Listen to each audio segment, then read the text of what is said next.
Bueno, pues muchas gracias, Miguel Ángel, por la introducción y por la coordinación del informe. Ahora quiero presentar brevemente a los otros dos expertos que han colaborado en la redacción del mismo.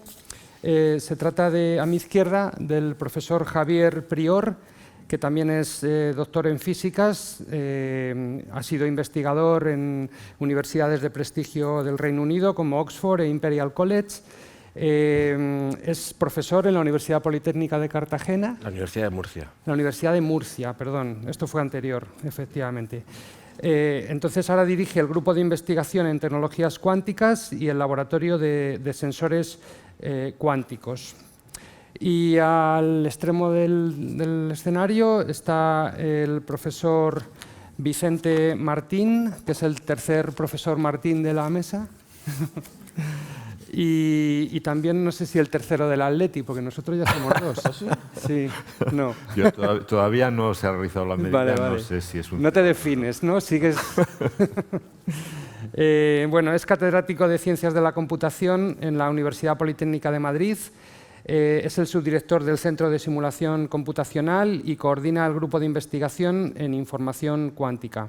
Además, ha trabajado y ha coordinado el Centro de Pruebas de Comunicaciones Cuánticas de Diana, de la OTAN, y la infraestructura de comunicaciones cuánticas de Madrid, que fue la razón por la que entré en contacto con él hace unos años para conectar entonces al Instituto de Salud Carlos III en la red cuántica.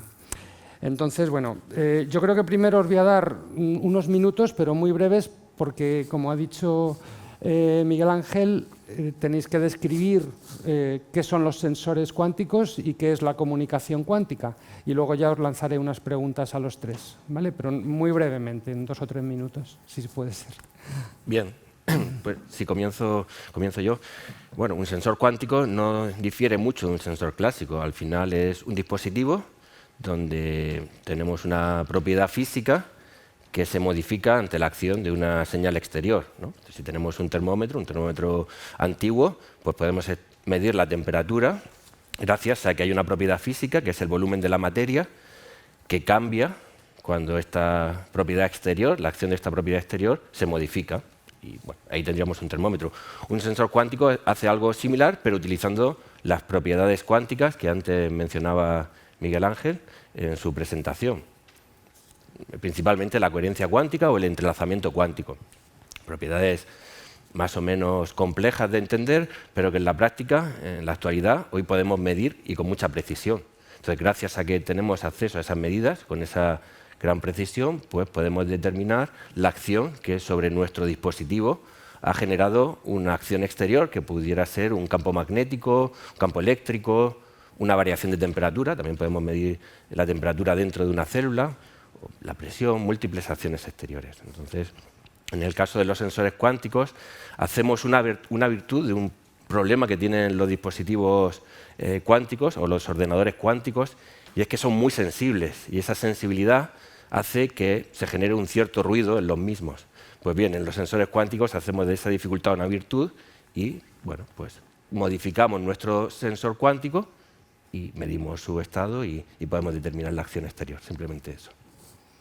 ¿Utilizáis materiales especiales?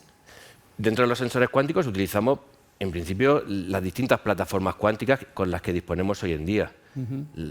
Las dos más destacadas yo las centraría en los chips superconductores y en los sensores cuánticos implantados en diamantes. Muy bien. Pues, Vicente, si quieres tú comentarnos por encima un poco en qué consiste esto de la comunicación cuántica y también la criptografía. Sí. Bueno, la comunicación cuántica esencialmente lo único que pretende es pasar estas correlaciones que no existen en modo clásico, es decir, el entrelazamiento, si quieres, repartir el entrelazamiento entre cualquiera de los dos puntos de la red. Eso es, digamos, el fin último de una comunicación cuántica. Pero se pueden hacer cosas intermedias. No es necesario tener una red de distribución completa de entrelazamiento a largas distancias, sino que puedes usar la transmisión directa de qubits y utilizar las propiedades de los qubits para, por ejemplo, hacer procesos de criptografía que son, en principio, vamos a decirlo, irrompibles. O sea, lo que se dice es que son proveen seguridad absoluta porque básicamente no son atacables por ningún algoritmo. Es decir, los fundamentos no tienen nada que ver con los fundamentos tradicionales de criptografía, que es que tienes un problema que tienes que romper y por lo tanto ahora no hay ningún problema que romper. Estás basándote en una propiedad fundamental de la mecánica cuántica y con esa propiedad fundamental tú haces un protocolo, un algoritmo en el cual tú puedes crear una clave en dos extremos de un canal de comunicaciones y por lo tanto pues, esa clave es irrompible vía cualquier ataque de un ordenador. Eso es importante porque con los ordenadores cuánticos se está rompiendo toda la criptografía actual y eso significa que en los próximos años toda la criptografía que conocemos ahora hay que cambiarla a una criptografía nueva que se llama post-quantum y que está basada, o quantum safe, que está basada en parte en criptografía cuántica y en parte en otros algoritmos que son irrompibles. Y además de eso te provee luego algunos otros algoritmos que son muy curiosos para la hora del procesamiento de datos, que luego podemos comentar mejor. Se me ocurre que puede ser también una herramienta peligrosa en manos inapropiadas. Sí, bueno, como todo, la criptografía, igual que todas las tecnologías, tienen dos caras. Es decir, de hecho, un poco la vocación de la criptografía cuántica o las comunicaciones cuánticas en medicina, la más directa, que es la protección de información, es protección de información a largo plazo. Es el único método que conocemos que te puede garantizar que tu información queda protegida según te pide la ley ahora. Por ejemplo, un historial clínico que esté protegido a lo largo de toda la vida del paciente. Son muchos años a proteger. Cuando además tienes genómica de por medio, tienes todas estas cosas, resulta que a lo mejor tienes que proteger incluso más allá de la vida de un paciente. Porque toca lo que es su descendencia y demás. Entonces, este tipo de mecanismos ahora mismo son los únicos que son capaces de proveer esa, digamos, seguridad a largo plazo. Miguel Ángel, has comentado que se espera que en los próximos entre 5 y 10 años haya un ordenador cuántico. Pero yo he oído y he leído noticias en la prensa de que ya hay ordenadores cuánticos. O sea, yo creo que he oído que en el Barcelona Supercomputing Center hay un ordenador cuántico, creo que he oído que IBM tiene ordenadores cuánticos, creo que he leído, a lo mejor lo he entendido mal, que Google también está trabajando con ello. Entonces, ¿a qué se están refiriendo? Bueno, esos son ordenadores cuánticos ruidosos, que decía yo antes. Ajá. O sea, yo, cuando doy las conferencias en inglés, los llamo baby quantum computers, porque como los bebés son muy ruidosos, hacen mucho ruido. Entonces, hacen tanto ruido que no te permiten trabajar. Ajá. Entonces, tú puedes decir que es un ordenador cuántico, pero no vas a hacer nada mejor que con esos ordenadores cuánticos actuales que lo haces con un ordenador clásico. Esa es la ventaja útil de la que hablaba antes. O sea, son ordenadores cuánticos que no te proporcionan ventaja útil. Lo que te proporcionan son pues una manera de experimentar pues, a pequeña escala cómo se comportará un ordenador cuando sea más grande, hacer pruebas de concepto. Yo suelo utilizar también otra analogía para entender el estado de los ordenadores cuánticos actuales y es que no es todo cuestión de tamaño, de número de qubits físicos, sino que lo importante son los qubits protegidos, los qubits que están protegidos como se protegen a los enfermos en medicina. Y esto se parece mucho a un coche, a un Ferrari.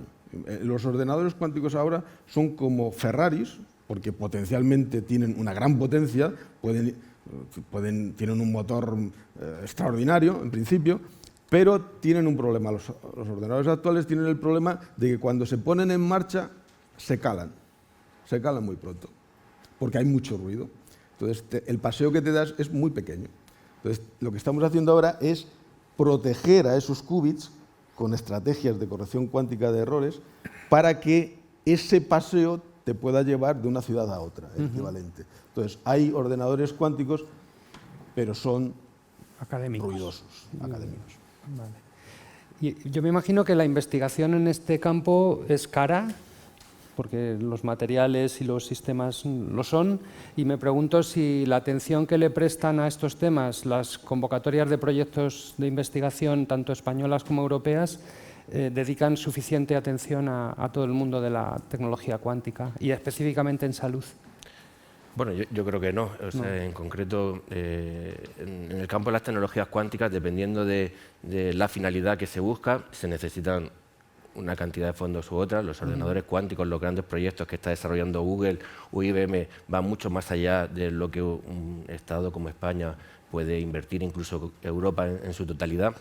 En el caso, por ejemplo, de los sensores cuánticos, la magnitud es distinta.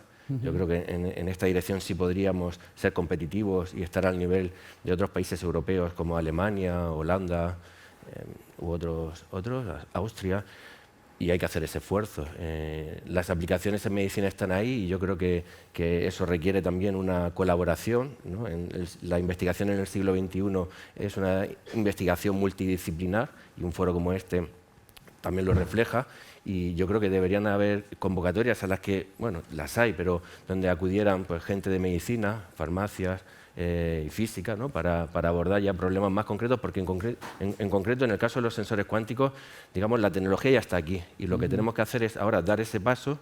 Lo que estamos haciendo es dar el paso para estudiar eso que antes comentaban anteriormente los intervinientes, buscar los hallazgos que nos pueden identificar las enfermedades. Y ese es el paso en el que se encuentran las tecnologías cuánticas, y es un paso también caro y hay que realizar con el apoyo, yo creo que también de farmacéuticas o en este caso. Y para Vicente, o sea, un poco ya a nivel más práctico, tú tienes ya la experiencia de montar esta infraestructura en Madrid. Me gustaría preguntarte qué estáis haciendo sobre esa infraestructura y luego cuáles son los siguientes pasos. Es decir, yo como hospital, ¿a dónde me dirijo si quiero ser un piloto o si quiero empezar a experimentar con esta tecnología? Bueno, pues en principio lo que estamos haciendo, o hemos hecho una labor importante en integrar todas las que son comunicaciones cuánticas en una infraestructura de telecomunicaciones, porque realmente es la única manera de hacer las cosas. Igual que todas estas cosas son caras.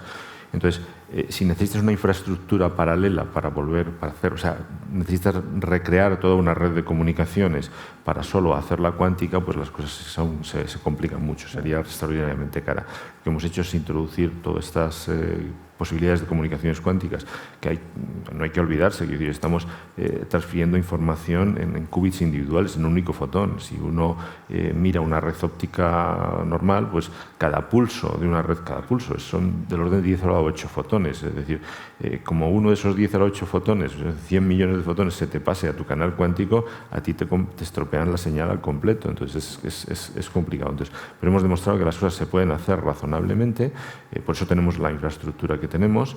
Efectivamente ya está empezando a conectar a algunos hospitales y a algunos centros de investigación. Los primeros pasos son, digamos, un poco los más obvios, van destinados esencialmente sobre todo a la seguridad y a este cambio en el paradigma de seguridad que se va a producir en los próximos años. Luego hay otros más curiosos que son, pues eso, la posibilidad de que, por ejemplo, puedas estudiar los datos sin realmente revelar qué hay en los datos, es decir, proteger la privacidad de los datos, incluso la propiedad intelectual. O sea, podrías estar en la situación de que sean dos farmas, cada una tiene una cantidad de información, sospechan que entre los dos pueden encontrar la solución a un problema y quieren poner en común sus datos, pero como el chiste que ponían antes de la Cuncia, no había quien compartiese los datos entre dos, ¿no? Pues sin realmente revelar los datos, llegar a una conclusión utilizando un algoritmo y resolver un problema sin que nadie pierda la propiedad de los datos ni el conocimiento de los mismos. O sea, se pueden hacer más algoritmos que son curiosos. Y el final último, de todas maneras, es transmitir todas estas correlaciones no clásicas, en cuyo caso lo que tienes es comunicación, por ejemplo, entre dos ordenadores cuánticos. En el caso, cuando haya ordenadores cuánticos, pretenderemos comunicarlos. Es un poco lo que hacen las comunicaciones actuales también. ¿Y estimáis que hay algún área especial de la medicina que se va a beneficiar o se está beneficiando antes de estas tecnologías? Sí, yo voy a hablar en relación a la computación cuántica, completando la pregunta que he contestado anteriormente, y luego le voy a pasar la mano a Javier y a Vicente para que hablan de cosas concretas en sensores cuánticos, que hay cosas espectaculares, realmente espectaculares. En el caso de la computación cuántica, yo quiero completar el mensaje que me han dado anteriormente y lo que no hay que pensar es que, bueno, si este hombre ya me ha dicho que hay que esperar 10 años, pues bueno, ya esperaremos y cuando llegue pues ya estamos avisados. No, eso es un error, porque hay una hoja de ruta hasta llegar al ordenador cuántico plenamente funcional, donde con pasos anteriores, intermedios, se pueden sacar réditos tecnológicos, económicos y sociales. Y uno tiene que ver con la medicina cuántica. Una de las razones por las cuales la computación cuántica se ha fijado en la medicina es a través de la química cuántica, con el objetivo de mejorar el diseño de fármacos, de moléculas. ¿Qué sucede? Sucede que en química cuántica, que utilizan ordenadores clásicos tradicionales, se encuentran con cuellos de botella, que consisten en que hay diseños de moléculas que utilizan electrones que tienen interacciones muy fuertes entre ellos, y es muy difícil de estudiar esas estructuras por ordenadores clásicos. ¿Y por qué es difícil esas estructuras? Porque esas interacciones son de origen cuántico. Por eso son difíciles, porque son cuánticas, son complejas, ese es el origen de su complejidad. Pero un ordenador cuántico se construye teniendo en cuenta las interacciones cuánticas. Luego, para un ordenador cuántico es muy natural aproximarse al problema del diseño de química cuántica y de fármacos que tienen el problema de entender y estudiar esas interacciones tan complejas, intrincadas, porque son de origen cuántico. Forman un perfecto equipo, el ordenador cuántico, en aquellos sitios donde los ordenadores tradicionales fallan. Y eso se va a poder hacer antes de tener un ordenador cuántico completamente funcional. Es lo que se llama Early Fault Tolerant Quantum Computers, y es que van a poder hacer simulaciones específicas, lo que se llama de propósito específico para ese diseño de fármacos, de moléculas complejas. Y no solamente eso, sino que se pueden estudiar, hay algoritmos para estudiar reacciones químicas para encontrar cuáles son los mejores catalizadores y buscar cuál es la vía a partir de unos productos iniciales para llegar, unos reactivos iniciales, para llegar a unos productos finales y encontrar cuál es el camino óptimo. Para eso hay algoritmos cuánticos de optimización y para eso hay simulaciones cuánticas basados en estos principios, estas propiedades de la mecánica cuántica.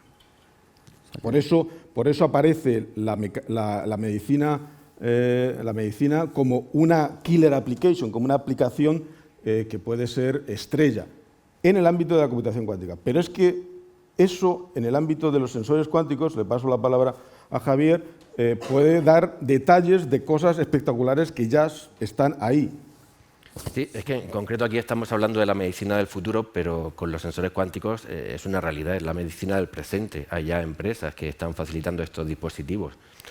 La gente en general tampoco sabe cómo funciona un televisor y lo usamos. Los sensores cuánticos es algo similar. Parece que es algo muy sofisticado, bien, lo que sea, pero es una tecnología que tenemos hoy en día y la estamos utilizando con fines en medicina, ¿no? Hoy en día tenemos magnetoencefalogramas basados en sensores cuánticos o magnetocardiogramas basados en sensores cuánticos. O estamos trabajando en mejorar las resonancias magnéticas nucleares actuales, mejorando la polarización de los líquidos de contraste que se te inyectan en el cuerpo anteriormente a realizarte una resonancia magnética nuclear y basándonos en tecnología cuántica. Entonces aquí son distintas aplicaciones. También adherimos a medicamentos, moléculas magnéticas o complejos magnéticos que luego podemos monitorizar cómo se van moviendo al final el medicamento en nuestro organismo. Hay empresas que comercializan ya esta tecnología hoy en día, ¿no?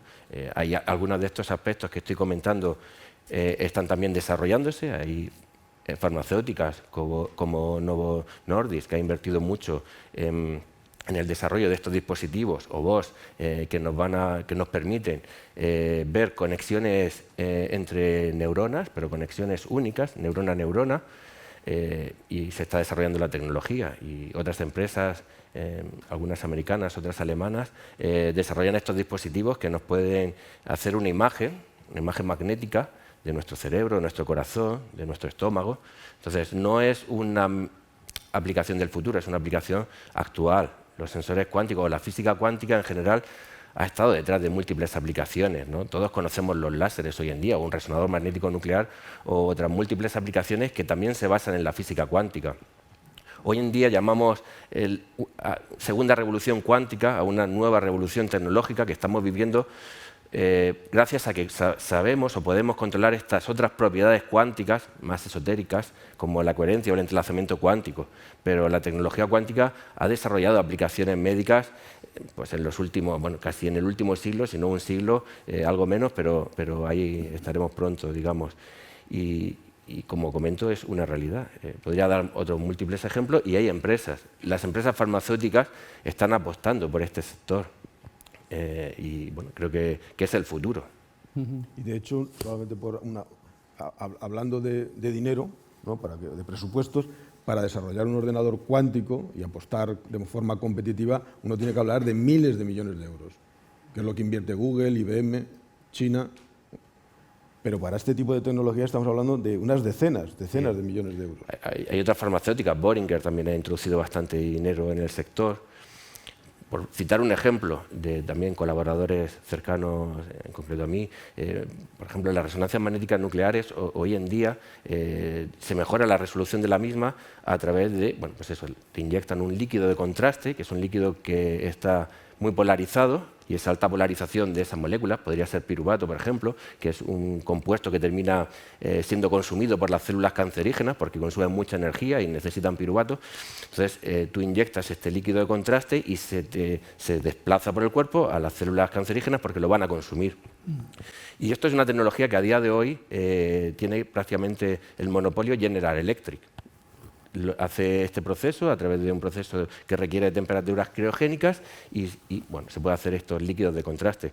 Hoy en día hay empresas, una empresa alemana, que hace el mismo proceso utilizando estos sensores cuánticos que se implantan en diamantes. Hiperpolarizan este líquido, pero en este caso a temperatura ambiente, y te lo inyectan en el cuerpo. Una empresa de estas características que ha recibido financiación de, bueno, en este caso no es una farmacéutica, pero es Lauder. En el fondo, farmacéuticas y las empresas de cosmética tienen ciertos intereses comunes.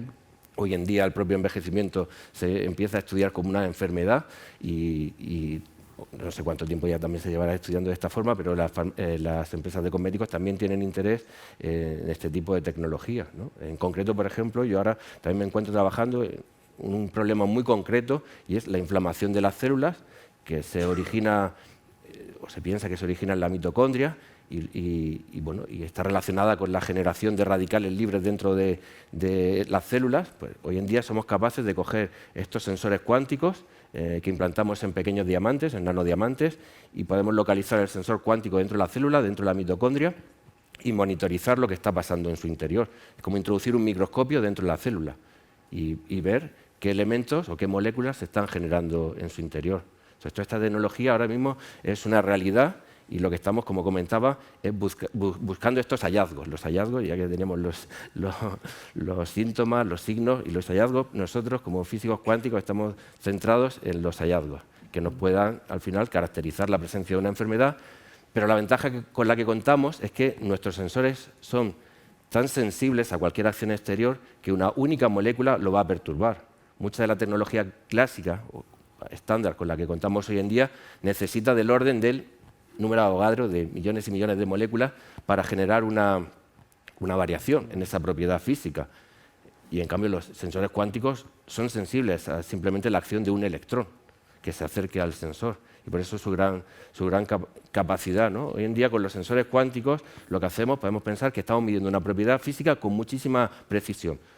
El GPS hace esto. El GPS son relojes cuánticos que miden el tiempo con una precisión tal que uno diría, ¿y para qué necesito tener dos relojes sincronizados que si los hubiera puesto en marcha en el comienzo del universo solo se hubieran retrasado hoy en día 4 segundos? ¿Para qué necesito esa precisión midiendo el tiempo? Pues gracias a que tenemos esa precisión hemos desarrollado el GPS y prácticamente muchísima de la tecnología que llevamos en nuestros teléfonos móviles se basa en esto, en que nosotros mandamos una señal que detectan varios satélites y como tienen relojes que miden el tiempo con una precisión tal que pueden ver la diferencia temporal que ha tardado la señal en llegar a uno u otro, nos geolocaliza. Entonces, con la tecnología cuántica, en este caso, medimos una propiedad cuántica que cambia ante la acción exterior y gracias a esa sensibilidad pues se abre un abanico muy grande de oportunidades de aplicación. Me imagino que a nivel internacional ocurrirá como en otras áreas de la tecnología, ¿no? Que los que lideran ahora son China y Estados Unidos, no lo sé, o me confirmáis, y Europa anda ahí a la zaga, o qué tal estamos. Y segundo, igual que en otras áreas estamos ahora cada vez más sujetos a temas regulatorios, por ejemplo la ley de inteligencia artificial, el espacio europeo de datos, ¿al tema de la computación y tecnología cuántica se le aplica alguna regulación o legislación en particular? Ahora mismo es tecnología de exportación controlada. Al menos algunas de ellas. No sé si aplica a todas las tecnologías cuánticas, que son amplias, pero en el caso de las comunicaciones sí es tecnología de... No puedes exportarlo, no puedes... y de hecho en las grandes infraestructuras europeas que se están creando ahora mismo, o sea, por ejemplo, hay una que es la European Quantum Communication Infrastructure, que pretende un poco conectar a todas las grandes ciudades europeas con una red de comunicaciones cuánticas.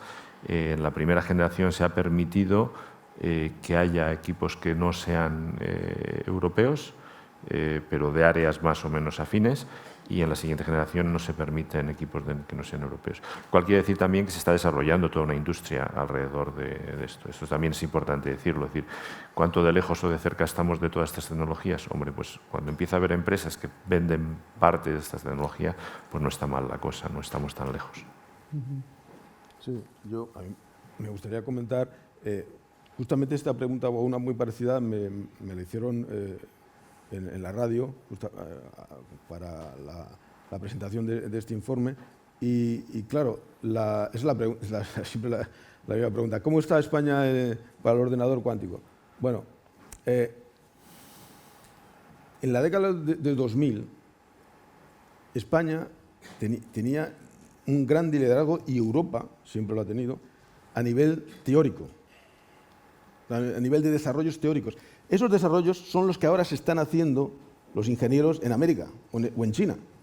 O sea, el programa chino de comunicaciones cuánticas, eso empezó en Europa. Y como en Europa no se le dio dinero al director de la tesis de una persona, esa persona china se fue allí a China y lo ha desarrollado cuando lo podíamos haber hecho nosotros. O sea que el conocimiento, Europa es una potencia de conocimiento, y España también lo ha sido en comunicación cuántica y en computación cuántica en los años 2000. Un país como Holanda nos ha sobrepasado, cuando venía de mucho más atrás. Si se cogen los datos de quién hacía computación cuántica en Holanda en los años 2000, se compara con España, barremos. Ahora nos barren. Entonces, la pregunta es, ¿y qué hacemos? Bueno, la computación cuántica, he hablado de miles de millones de euros, pero en tecnologías cuánticas aplicadas a la salud, en concreto con los sensores cuánticos y comunicaciones cuánticas, ahí tenemos una oportunidad. Tenemos una oportunidad que financieramente está dentro del margen de un país como España. Y si no queremos que la contestación que he dado antes sobre la computación cuántica sea la misma en tecnologías cuánticas aplicadas a la medicina, pues hay que actuar. Y eso es también otra de las misiones del informe, que se alerta sobre cómo priorizar para hacer que las tecnologías cuánticas en medicina vayan a aquellas direcciones que pueden madurar más rápidamente. Sí. Yo comentar en esa dirección que yo siempre he opinado que en general en España tenemos grandes físicos teóricos en física cuántica también, pero muchas veces trabajamos o colaboramos con grupos de Alemania, de Estados Unidos, que desarrollan la tecnología. España tiene una carencia de tecnología. Nuestras universidades no se asemejan a las universidades de Alemania, donde hay grandes ciudades, pero hay ciudades muy pequeñitas en Alemania de 200.000 habitantes, 300.000 habitantes, que tienen universidades que tecnológicamente son punteras a nivel mundial. Y en España eso no sucede en nuestras universidades. Estudiamos las universidades, pasamos por las universidades sin tener contacto con la tecnología puntera. Y eso hay que revertirlo. En España tenemos que tener acceso a las últimas plataformas cuánticas. No necesitamos tener el ordenador cuántico, pero sí necesitamos que nuestros alumnos, nuestros estudiantes de doctorado, nuestros postdocs, puedan aquí desarrollar la tecnología cuántica y generar las patentes que se queden en España. Entonces, no vale colaborar con proyectos internacionales que tienen mucho renombre, terminan estando en Nature y Science, pero la tecnología está en Alemania o en Estados Unidos. Necesitamos tener la tecnología en España y eso es vital. Y para ello quizá tenemos que cambiar un poco el modelo, ¿no? Porque tener la tecnología significa que hay que elegir dónde se invierte, porque la tecnología no tiene por qué ser excesivamente cara, pero sí que hay que tomar decisiones. Quizás no valen algunos planes nacionales donde tú obtienes una financiación muy homogénea, en general con todos los grupos o investigadores que hacen cosas destacadas, que es necesario esa investigación, pero se necesita también planes excepcionales que financien iniciativas que sean de interés nacional, en el fondo. Interés nacional por tener esa tecnología. Hoy en día Europa se ha dado cuenta que tenemos que volver a fabricar chips, tenemos que volver a fabricar chips cuánticos, y Europa está tomando sus iniciativas. Pero otros países como Alemania, Holanda, Dinamarca, países que sí que los podemos comparar a España, también están tomando decisiones políticas para favorecer esa tecnología. Y eso sí que lo he hecho de falta en España. Vale. Pues me guardo una pregunta por si no hay del público, pero quiero dar la oportunidad al público a... Sí, allí al fondo, a la derecha, a la izquierda. Muchas gracias. Charla muy interesante. Una pregunta para ti, Javier. Me ha llamado la atención lo que nos has contado sobre los sensores cuánticos. Entonces, para las personas que están más lejos de todo este tema, uno quizás puede pensar, si tan sensibles son, tienen uso práctico en un entorno ruidoso de un hospital, no sé, X, que no sea un laboratorio hiper preparado. Sí, claro que lo tiene, por eso hay una tecnología real y por eso hay empresas desarrollando la tecnología. A los sensores con los que trabajo los he llamado sensores cuánticos implantados en diamantes. Los diamantes aquí, el papel que juega el diamante es la carcasa que protege al sensor cuántico que está en su interior, que es simplemente el electrón de un átomo de nitrógeno que ha sido implantado. Y el carbono, los carbonos del diamante lo que hacen es protegerlo de esa señal exterior. Una de las imágenes que enseñaba Miguel Ángel al principio de mi laboratorio, en el mismo tenemos nuestros sensores implantados dentro de un diamante en el que hemos impreso, a través de técnicas de litografía, canales de 100 nanómetros de tamaño. Entonces ahí tenemos una colección de sensores, en este caso son átomos de nitrógeno, que encuentran una vacante, se llaman centros ENVI, localizados justo debajo del canal, y por ese canal hacemos pasar nuestras muestras clínicas. Si esa muestra clínica tiene una molécula, la hallamos, el hallazgo, y esa molécula está asociada a una enfermedad, pues estamos, diagnosticando o simplemente facilitando el hallazgo a los profesionales médicos de la presencia de esa molécula que ha sido relacionada con la enfermedad. Pero no solo desde este punto de vista. Los sensores cuánticos se están utilizando para medir el campo magnético terrestre. Hay protocolos de medida que te hacen aislar tu sensor cuántico del ruido que lo está afectando y medir solo o captar la señal solo a una determinada frecuencia. Eso es algo en lo que se está trabajando. Pero en el fondo eso es la idea que hay detrás de las resonancias magnéticas nucleares también. Una resonancia magnética nuclear te permite tener información. Ese problema está solucionado. Entonces sí que hay mecanismos que sí. Perfecto. Pues nada, gracias. ¿Hay otra pregunta ahí en el centro? Y otra, solo esas tres, no tenemos tiempo para más. Estaba yo creo que Paco primero o Óscar. Óscar, venga. Sí, se me oye. Bueno, en cuanto a la metáfora inicial, yo creo que igual alguien del público se ha sentido aludido porque te has dejado en el tintero al Rayo, al Getafe y al Leganés, ¿no? No, lo digo porque la computación cuántica, y con las palabras del profesor Miguel Ángel Martín, no solamente puede contemplar dos estados, puede contemplar más estados. Y además a nivel subatómico, no solamente atómico.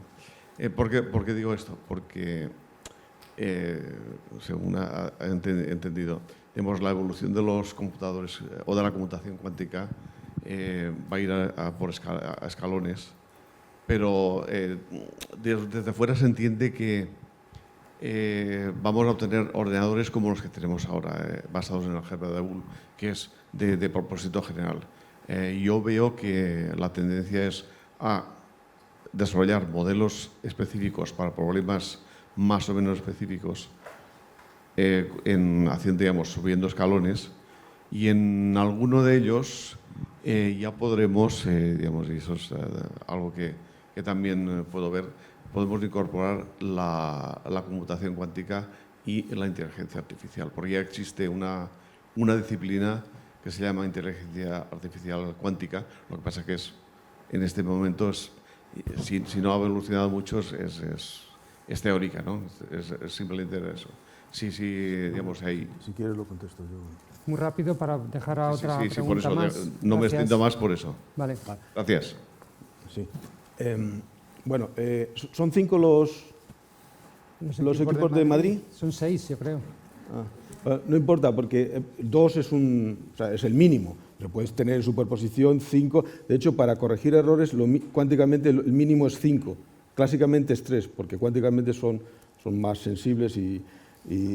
Luego, una de las cosas que he hablado respecto de que si al final los ordenadores cuánticos utilizan la misma álgebra de Boole, vamos a ver, hay una cosa que se suele confundir el público con los ordenadores cuánticos, es pensar que esto va a ser el solucionador de todos, que se va a comer a todos los ordenadores clásicos, que el futuro va a ser totalmente cuántico. Y eso no es verdad.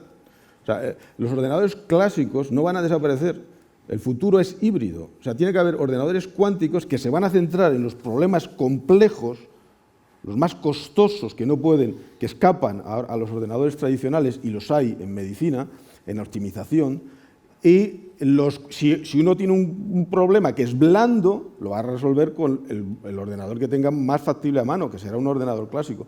Pero si uno quiere ir más allá de la frontera del conocimiento que tenemos ahora en medicina, pues hay que estar abiertos a esos ordenadores cuánticos que para procesar información, para preprocesar y postprocesar, utilizarán ordenadores clásicos. O sea que el futuro es híbrido. Va a haber ordenadores cuánticos y ordenadores clásicos. Y los dos utilizan el álgebra de Boole. Sí, se oye. Bueno, felicitaros. El tema ha sido interesante. Es una pregunta concreta sobre comunicaciones cuánticas. Normalmente cuando se habla de comunicaciones siempre uno de los términos es la velocidad de transmisión. ¿Las comunicaciones cuánticas van a alterar van a aumentar la velocidad de transmisión o eso no es algo que se recoja? A ver, eso no es lo que el objetivo fundamental. Es cierto que hay algunos protocolos de comunicaciones cuánticas, en particular uno que se llama Quantum Dense Coding, que básicamente te permite, si compartimos previamente un par entrelazado, cuando yo te envío un bit, cuenta como 2. Es decir, te puedo enviar 2 bits de información enviándote solo uno. Es decir, realmente duplico el ancho de banda, pero ese no es el objetivo. Además, este algoritmo no es básicamente, es decir, se hace experimentalmente, pero no es uno que uno intente implementar, y es lo que consigues, duplicas el ancho de banda.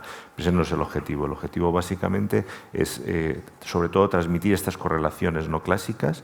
Eso es el objetivo último, es decir, repartir entrelazamiento, y en las entremedias tienes otras cosas que puedes hacer. La más señalada es la criptografía cuántica, pues estas características peculiares que tiene, que son resistentes frente a cualquier tipo de ataque computacional, con lo cual incluso el ordenador cuántico también, una de las cosas por las cuales es muy conocido es porque rompe toda la criptografía cuántica según la que conocemos ahora, la criptografía de clave pública que conocemos ahora. Por lo tanto, en los próximos años, y esto ya está incluso arreglado, es decir, y en España todavía no hay ninguna regla que diga en 5 años tenemos que cambiar este tipo de criptografía, pero sí lo hay, por ejemplo, en Estados Unidos. En Estados Unidos para digamos, transmitir información clasificada al gobierno. Una empresa que quiere comunicar con el gobierno tiene que comunicarse con determinados algoritmos de cifrado. Y esos algoritmos de cifrado tienen que cambiar en los próximos años. El deadline es hacia el año 30 y pico, o sea, que este es un deadline que es ya... entonces, eso es la principal, digamos, ventaja que te da ahora mismo, es decir, que todos estos algoritmos que hay que cambiar, pues tenemos a nuestra disposición un tipo de algoritmo nuevo que además te provee seguridad a muy largo plazo en contra de todos estos algoritmos que se basan en complejidad computacional. Es decir, en romper un problema que luego al final, pues si alguien te lo rompe, te ha roto tu cifrado. Esto no funciona de esa manera, es alternativo. y bueno, pues te permite eso a corto plazo. Luego hay otra serie de sistemas de criptografía que te permiten hacer, por ejemplo, esto, lo que llaman blind quantum computing o quantum multiparty computing, que te permite hacer una computación sin realmente revelar la información que tú tienes, con lo cual, pues eso, pues para farmas que no quieren dar todos sus datos, pero que quieren colaborar en hacer un producto o algo, pues sería algo útil. Vale. La última pregunta y ya terminamos. Brevemente, creo que es más para computación que para comunicación o para sensores. Creo que ya lo he preguntado, Miguel Ángel, a ti alguna vez. Pero con la ingente cantidad de información médica que hay en historias clínicas y con el uso de la computación clásica, que a veces ese procesamiento del lenguaje natural puede durar meses el procesado, en este mundo de computación híbrida, ¿la computación cuántica va a acelerar ese proceso o no va a participar en la aceleración de ese proceso? Sí, justamente en problemas de ese tipo donde no solamente por la cantidad de datos, sino también por la interrelación entre ellos, hace que encontrar una solución óptima, por ejemplo, para la optimización de un tratamiento, pues cuando uno tiene que buscar algo óptimo es muy fácil perderse y los ordenadores clásicos se pierden fácilmente. Entonces los ordenadores cuánticos en esas tareas tan complejas son donde justamente encuentran su arena especial para moverse, ¿no? Igual que antes hablaba de los fármacos. También en el diagnóstico, por ejemplo, en la medicina personalizada de precisión, uno cada vez tiene más datos y entonces uno tiene que hacer una inferencia sobre cuál es la enfermedad que tiene una persona y va acumulando datos y cada vez son mayores y están interrelacionados. Ahí una de las cosas que desarrollamos en mi grupo es la inferencia bayesiana cuántica, que justamente tenemos identificados maneras de acelerar ese proceso de inferencia basado en los datos que se van acumulando y que se puede aplicar a un tratamiento médico, al diagnóstico médico. Pues yo creo que no podíamos acabar de mejor manera que con esta frase de la posibilidad de aplicar la mecánica cuántica y la computación cuántica a estos volúmenes inmensos de datos muy complejos, multimodales, heterogéneos, distribuidos en múltiples centros y laboratorios de salud, que con esta reflexión. Así que muchas gracias a todos los participantes y a vosotros por vuestra atención. Gracias.